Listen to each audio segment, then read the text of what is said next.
El 23 de febrero de 2022, por la noche, tuve una discusión con mi mujer.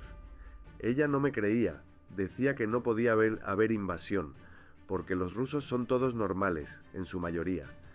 Yo le dije que eran mayoría, utiliza palabrotas, y que por tanto algo malo pasaría. Así comienza el relato de su año en el frente este hombre de 59 años de la región de Cherkasy. La mañana del 24 de febrero metió todo lo que necesitaba en su mochila y se fue a la guerra. Pide que no le den su nombre, solo su indicativo: viejo. En la vida civil, durante décadas, se dedicó a pequeños negocios. Fabricaba muebles, horneaba pan y trabajaba siempre para sí mismo. En 2014 también fue a la guerra y luchó en las batallas del aeropuerto de Donetsk, donde su salud quedó gravemente dañada y casi pierde la audición. Esta es la historia de un ucraniano corriente, que a pesar de su avanzada edad y su mala salud, consiguió llegar al frente en los primeros días de la invasión rusa, y en un año pasó por casi todos los puntos más calientes de la guerra, como cientos de miles de hombres como él. Ilustra cómo sobrevivió el país, qué hay en la mente de los defensores de Ucrania, cómo vive y lucha a diario el ejército, cómo bebe, enferma, mata y muere. Hablamos con el anciano en el bosque cercano a Kiev. Se trasladaron allí antes del 24 de febrero de 2023, justo desde Bakhmut, para descansar y por si Rusia volvía a atacar la capital. Su historia está contada en primera persona, el primer día de la guerra. Hasta el último momento no creí que habría una invasión tan grande. Pensaba que habría una ofensiva en Donbass. Ni siquiera podía imaginar semejante bombardeo de civiles y zonas residenciales en toda Ucrania. Esto no tiene perdón. Los militares son una cosa. Estamos de pie, les disparamos, nos disparan, está claro. Y no hay palabras censuradas para ellos. No puedo entender esto. Cuántos parientes y amigos que tenía en Rusia. Ellos han visto nuestra vida aquí toda su vida. Se aferraron a que el fascismo y bandera. ¿De dónde sacaron eso? En la mañana del 24 de febrero incluso cayeron cohetes sobre nuestra Smila. Preparé una mochila con todo lo que necesitaba: jabón, calcetines, calzoncillos, una toalla, pasta de dientes, un trozo de manteca. Fui a la oficina de alistamiento militar y me dijeron que sí, que te ibas. Por la noche nos llevaron en autobús a la 95 Brigada de Zitomir, pero allí me dijeron inmediatamente que ya no era apto para una brigada aerotransportada. Tenía entonces 58 años. También me midieron la tensión arterial, que no era buena. Inmediatamente me echaron de la playa. Nos separaron a unos 5 y nos mandaron a casa. Asaltábamos el comisariado militar todos los días y finalmente, el 1 de marzo, nos llevaron a Kropivnitsky, a la 57ª Brigada. Allí no nos miraron la edad ni nos midieron la tensión, sino que nos enviaron a Lysychansk unos días después. Más tarde me di cuenta de que nuestra brigada era bastante peculiar. La actitud de los mandos superiores no era la que me hubiera gustado. ¿Cómo llegó al frente? En el acto, me cambiaron, me dieron armas y me enviaron a una posición en el pueblo de Voronove, cerca de Sievierodonetsk. Todavía estaba habitado en un 70%, había un bosque y nuestra infantería detrás del pueblo, y luego las posiciones rusas. Era un lugar muy desagradable, porque estábamos en una especie de cuña, y el enemigo estaba en varios lados. En esta guerra serví en una unidad de morteros. Hasta la primavera pasada había visto morteros en la televisión y no sabía cómo funcionaban, pero luego aprendí. Trabajé sobre todo en apoyo, empaquetando minas, atornillando la cabeza, el percutor, la pólvora. A veces cargaba una mina y la lanzaba al mortero, y tiraba del percutor. Al menos 4 personas manejan el mortero, pero normalmente éramos 8. Estamos en la segunda línea del frente. En la primera línea está nuestra infantería y la suya, los rusos, y detrás de la infantería estamos a 1, 5 o 2 kilómetros. Trabajamos a tal distancia porque nuestra infantería está en su primera línea. Naturalmente, inmediatamente recibimos fuego de su lado. Luchamos en Voronove durante más de 2 meses. empezaron a bombardear la aldea muy intensamente. No había día ni noche sin bombardeos, a veces cada hora. Además de morteros, nos alcanzaron tanques, sistemas de artillería autopropulsada, grads y todas las demás cosas desagradables. La gente abandonaba el pueblo, solo quedaban unos pocos que se negaban obstinadamente a marcharse. Había unidades especiales que se dedicaban a la evacuación. La situación con el ganado era terrible. Vacas, pollos, cerdos, todo se quedó sin dueño, y nosotros andábamos por el pueblo. En Voronove, nuestra unidad fue salvada por Dios. Milagrosamente, no había ni 300 personas. Nos acostumbramos a determinar qué volaba hacia dónde por el sonido. No lo oía desde casi 2014, y los chicos se apresuraban a decir: «Se acerca la salida», así que nos poníamos a cubierto. Al final, el bombardeo se hizo tan intenso que ni siquiera pudimos colocar el mortero y llegar a la posición. Físicamente, nos cubrieron enseguida, y el fuego ruso era incesante. Al final, ocurrió lo impensable. Alcanzaron nuestro mortero con una mina cuando intentábamos trabajar. Abandonamos el pueblo esa misma noche y nos llevaron a Sievierodonetsk, pero allí nos dieron un mortero nuevo e inmediatamente nos enviaron de vuelta. Y entonces exhalamos y salimos a tomar un descanso. Pero joder, volver allí, ¿qué se le va a hacer? Hay que hacerlo. Nos trasladamos a otra casa. De nuevo había un mortero en el jardín. El sótano era mejor, aunque hacía mucho frío y humedad, y todo el mundo tosía y moqueaba constantemente. La comida y el agua llegaban con normalidad: estofado, carne, salchichas, queso y fruta. No queríamos comer nada del sótano. Las gallinas se arreglaron rápidamente. Los propietarios las habían dejado, así como la comida. Seguimos alimentándolas, y cada día conseguíamos 10 huevos frescos. Les echábamos agua, trigo, y ahí estaban picoteando. Por supuesto, la segunda vez podrían haber matado una gallina. Nos retiramos de allí de forma organizada cuando la amenaza de cerco era muy alta. ¿Cómo es la salida? La infantería debe salir primero, y nosotros los cubrimos. Luego somos los últimos en salir. Nos dieron las coordenadas donde disparar para contener el avance ruso detrás del nuestro. Nuestra infantería salió, pero nunca nos dieron la orden de disparar. Estaba claro que no nos perseguían el culo. Se retiraron, pero los rusos seguían en pie. Nosotros también rodamos tranquilamente y nos fuimos. En Sievierodonetsk primero nos instalamos en las afueras del sur, Metiolkino, cerca de los garajes. El mortero estaba en el garaje y disparaban desde allí. Unas semanas más tarde nos trasladamos más cerca del río, a la aldea dacha de Sirotino. El pueblo ya estaba muy bombardeado. Nos defendíamos y nos derribaron un muro de artillería. Ya teníamos generadores, nos habían suministrado combustible, nos acababan de dar un Starlink y teníamos comunicación. En total, luchamos en el norte durante aproximadamente un mes. Había una escasez constante de munición. Traían 10 o 20 minas. Las utilizábamos rápidamente y luego nos quedábamos allí sentados. Todavía no teníamos nuestro propio avión teledirigido y los rusos tenían un montón de ellos. Solo en la región de Kherson aprendimos a ser operadores de drones y empezamos a trabajar. En el norte recuerdo la tensión constante, los nervios y la amenaza de cerco. Estábamos en manos de los rusos y la población local que quedaba estaba categóricamente en nuestra contra.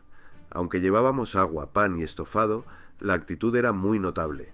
Los rusos nos bombardeaban constantemente, tenían una enorme ventaja en potencia de fuego.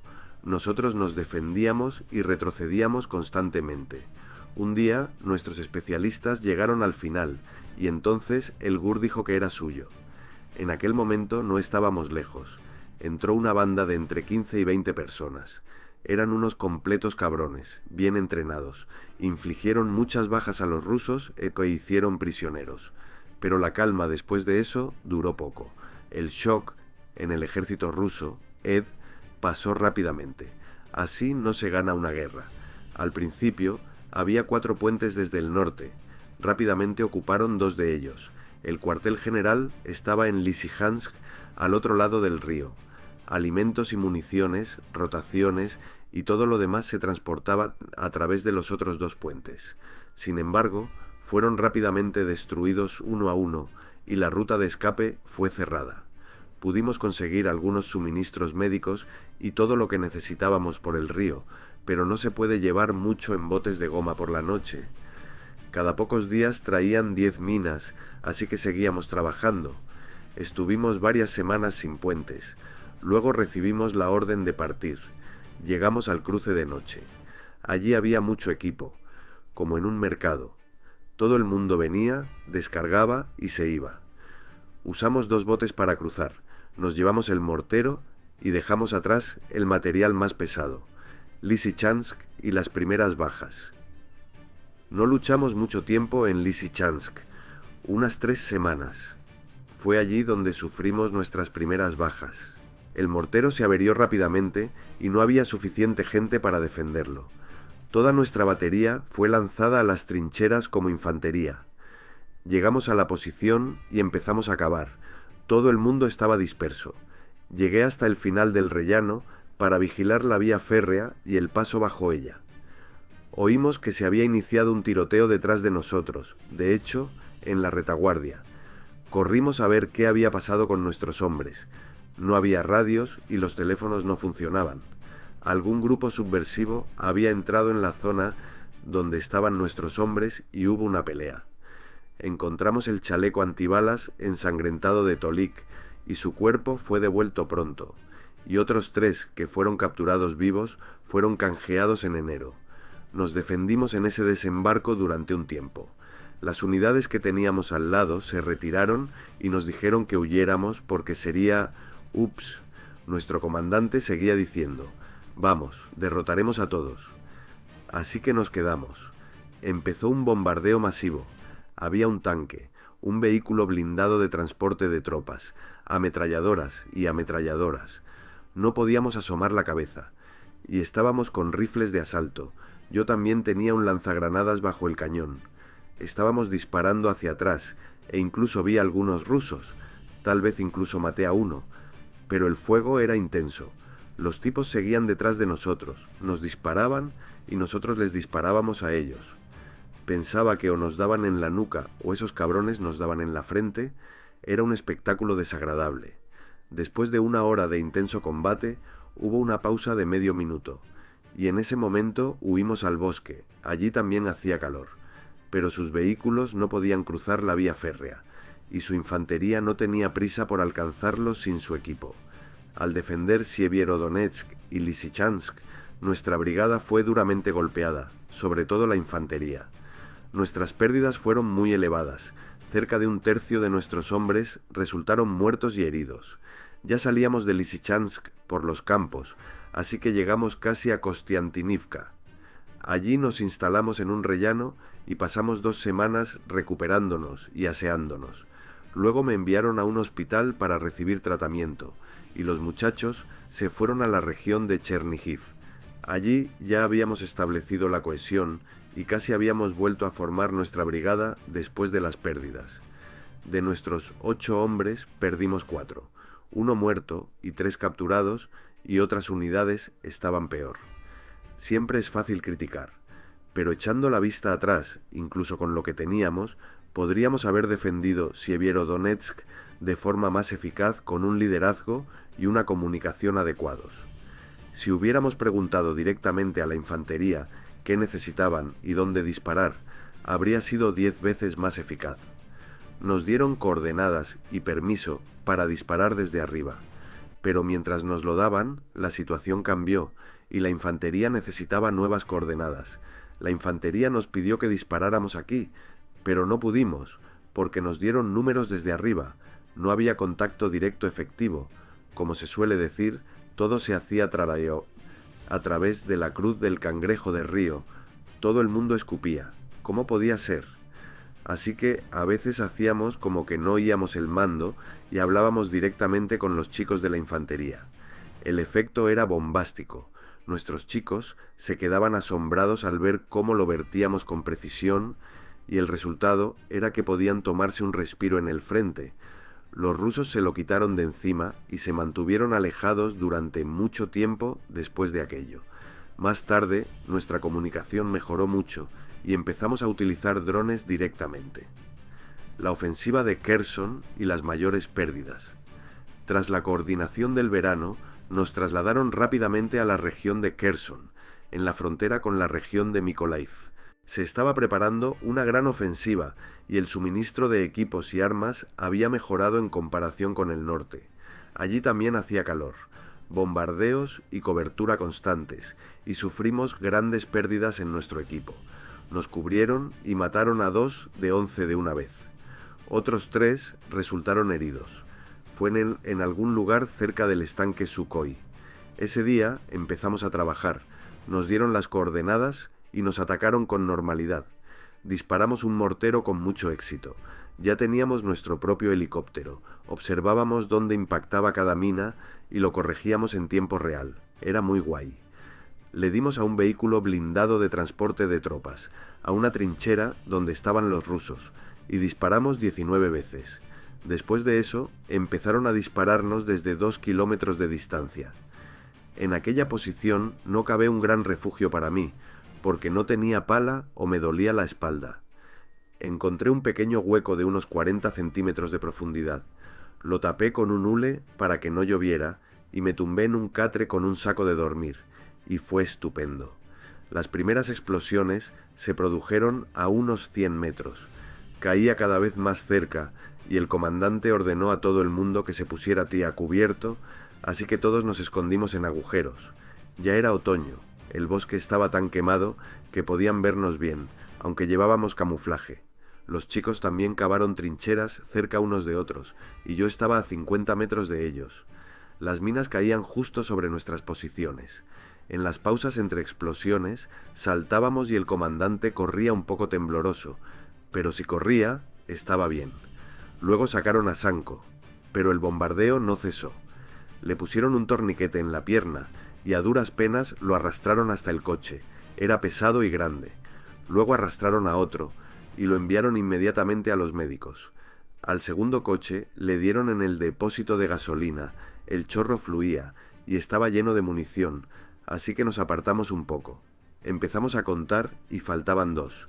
Volvimos y encontramos a 2 tipos listos en la trinchera.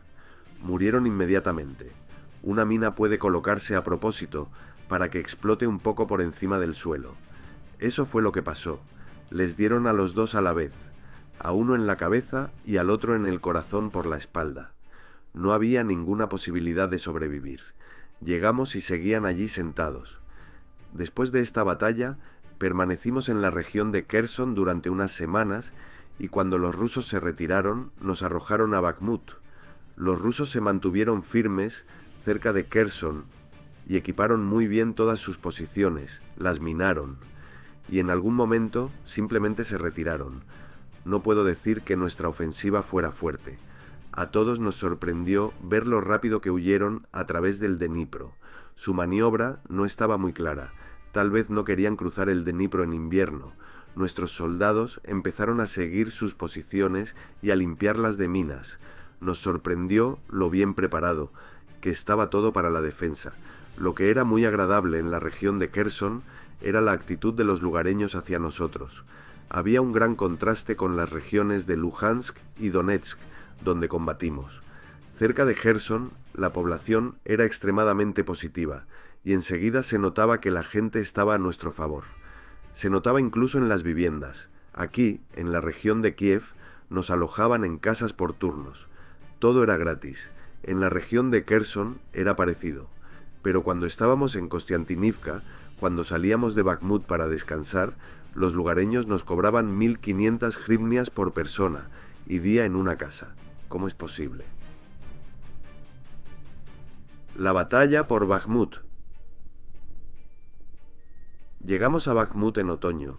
Estábamos bien preparados para defendernos allí, y construimos refugios contra incendios con bloques de hormigón en cada cruce. También teníamos nuevos morteros finlandeses de la región de Kherson que podían alcanzarnos 6, sino 8 kilómetros. El equipo importado siempre es importado, no hace falta decirlo, y el CB nos dio mucho más. Nos situamos en las afueras de Bakhmut, más cerca de los rusos, a 1,5 kilómetros o 2 de la línea del frente y utilizamos nuestra infantería para lanzarles un hueso. Pasamos la noche en el mismo Bakhmut cuando estábamos trabajando. Nos metimos en algunas casas y sótanos durante los bombardeos. Al final, estuve la mayor parte del tiempo en Kostiantynivka y me llevaron a Bakhmut con combustible y munición. Poco a poco me retiraron de mi trabajo como operador de mortero porque tenía graves problemas de salud. Casi no oigo, empecé a desmayarme. Los compañeros ya me decían: «Viejo, no vayas más por ahí. Me he agotado como soldado en el frente, ya no puedo más». He hablado con muchos soldados de infantería que estuvieron en las trincheras de la primera línea en Soledar y Bakhmut. Dicen que es muy difícil resistir psicológicamente esos ataques cuando vienen en oleadas, como hicieron los rusos en Soledar y Bakhmut. Algunas sustancias pueden influir, la gente parece no sentir dolor. Si les disparan en la pierna, corren. Si les disparan en el brazo, siguen corriendo. Esto mareó un poco a nuestros chicos, y al principio estaban muy asustados. Era como en una película de zombies, no es broma. Wagner o quien sea camina así. Y luego cogimos el truco de dejar que se acercaran y dispararles con más precisión en la cabeza. Realmente están caminando en pleno crecimiento allí. Parece que no tienen miedo ni instinto de conservación. En Donbass los rusos siguen teniendo una gran ventaja en artillería, y la paridad aún está muy lejos. Los rusos y el contacto en combate. Este año no he hecho personalmente ningún prisionero ruso, y he tenido muy poco contacto de combate cercano. No he tenido la oportunidad de hablar con ellos para preguntarles por qué están en Kaluga o Khabarovsk, por qué están dando su vida por Ucrania. Sí, nuestras pérdidas son elevadas, pero las suyas son mucho mayores. He pasado mucho tiempo en hospitales con chicos de infantería, y puede que no hayan visto ningún contacto en 6 meses. El enemigo está en una trinchera, ellos en otra. Hay disparos, pero no se ve. La principal impresión del enemigo en esta guerra es la artillería, los morteros, el granizo, todo normalmente en fragmentos. La mayoría de las veces, grupos especiales de sabotaje toman prisioneros. Están entrenados para esto, tienen equipos, dispositivos de visión nocturna, armas silenciosas, y son muy buenos con los cuchillos. Son personas especiales que hacen esto. Su gente toma nuestros prisioneros de la misma manera.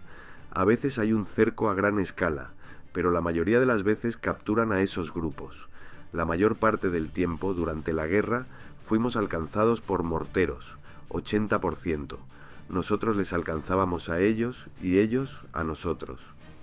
Luego está el Grad, que es una cosa desagradable cuando vuela. El tanque no funcionó con nosotros, aunque hubo explosiones cerca.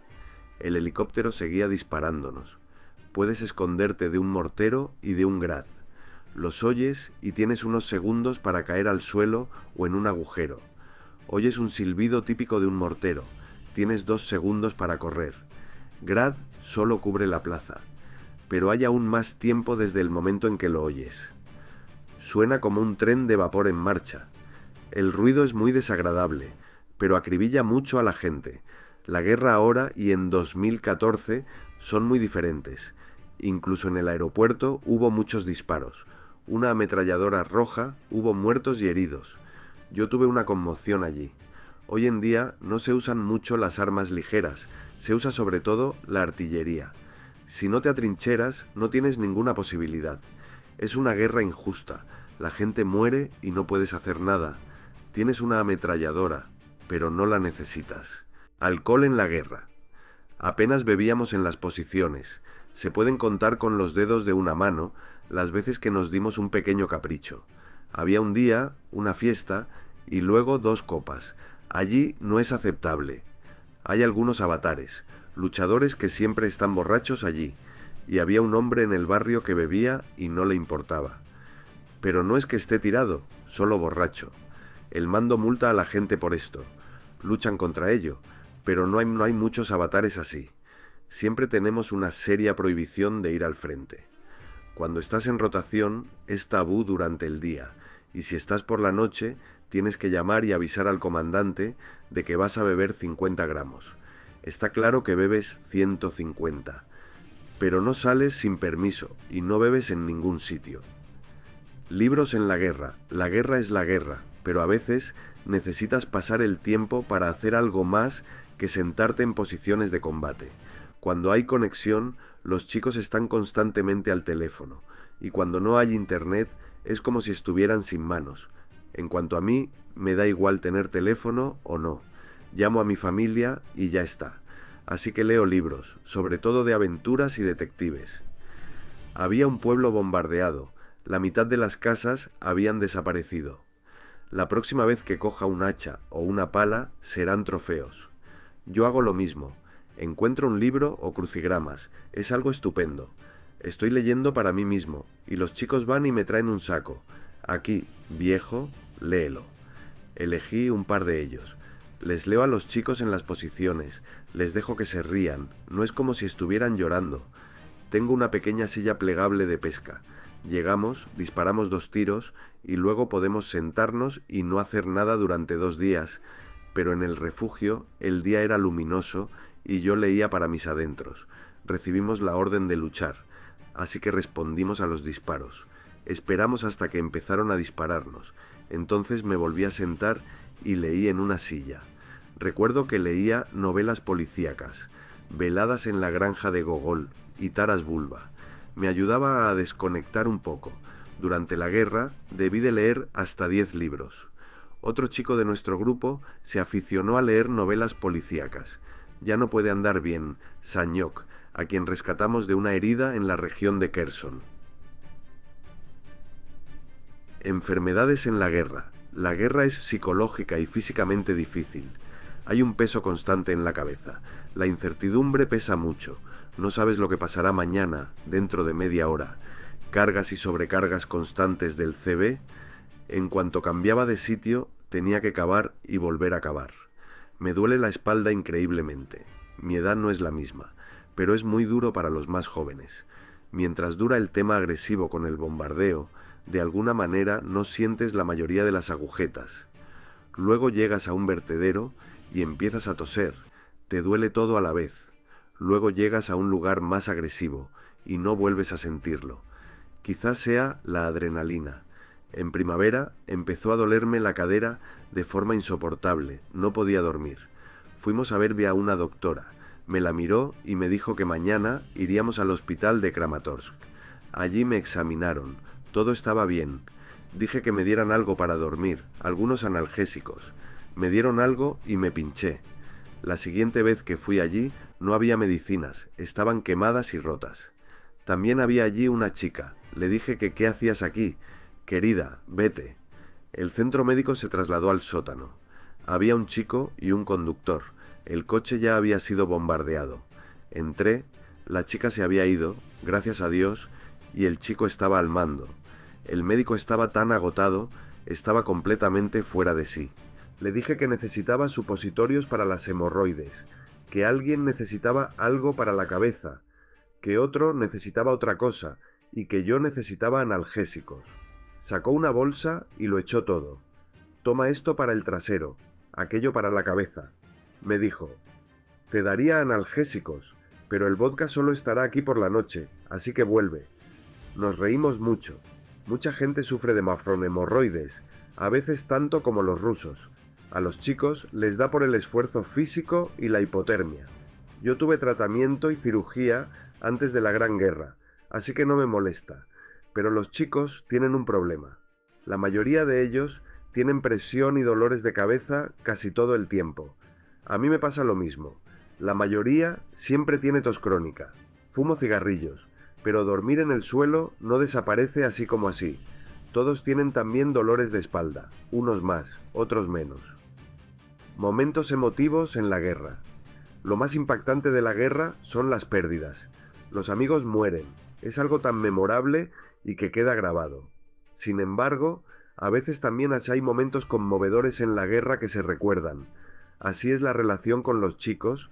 Hay constantes chistes y bromas, risas y carcajadas. Es agradable estar con los chicos así. Cocinamos algo, incluso hacemos kebabs o pescado al horno. Por cierto, solíamos pescar cuando estábamos en Sievierodonetsk. Vivíamos en dachas en Sirotino. Allí había un estanque. No se podía pescar con caña porque volaban aviones teledirigidos y se podía tapar. Así que hicimos un truco allí. Teníamos un bote de goma y poníamos redes por la noche. Por la mañana los sacábamos y estaban buenos y los freíamos. Este es el tipo de romance que a veces ocurre en la guerra.